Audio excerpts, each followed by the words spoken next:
দিনাজপুরের হিলিতে অস্বাস্থ্যকর পরিবেশে খাবার পরিবেশন এবং আমদানি নিষিদ্ধ পানীয় রেড ব্লু বিক্রির অপরাধে 5টি প্রতিষ্ঠানকে মোট 8,000 টাকা জরিমানা করেছে ভোক্তা অধিকার সংরক্ষণ অধিদপ্তর।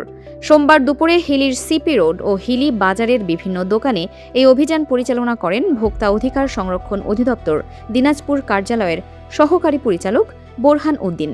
তিনি জানান, খাবার হোটেলে অস্বাস্থ্যকর পরিবেশে খাবার পরিবেশন করার অপরাধে 2টি হোটেল মালিককে 4,000 টাকা এবং আমদানি নিষিদ্ধ রেড ব্লু বিক্রির দায়ে আরও 3টি প্রতিষ্ঠানকে 4,000 টাকা জরিমানা করা হয়। আমরা যে 5টি প্রতিষ্ঠানে অভিযান পরিচালনা করেছি, আমরা প্রথমে কিছু খাবারের যে হোটেল সেখানে অস্বাস্থ্যকর পরিবেশের জন্য আমরা সেখানে কিছু জরিমানা করেছি এবং এখানে যে নিষিদ্ধ পণ্য যেটা রেড বুল নামে এখানে বিক্রি হচ্ছে, আমরা এটা সরকার কর্তৃক নিষিদ্ধ একটি পণ্য, এখানে আমরা ব্যবস্থা গ্রহণ করেছি।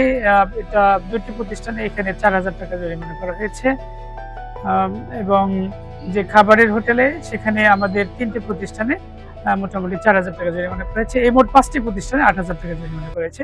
অভিযানের সময় এসব প্রতিষ্ঠান থেকে বেশ কিছু রেড ব্লু জব্দ করে তাৎক্ষণিকভাবে ধ্বংস করা হয়। এমন সব বস্তুনিষ্ঠ প্রতিবেদন নিয়মিত পেতে দিনাজপুর টিভির ফেসবুক পেজ ফলো করুন। ভিডিওতে লাইক, কমেন্ট, শেয়ার, সাবস্ক্রাইব করুন এবং ভিজিট করুন dinajpurtv.com। ফারহানা নিজাম, দিনাজপুর টিভি।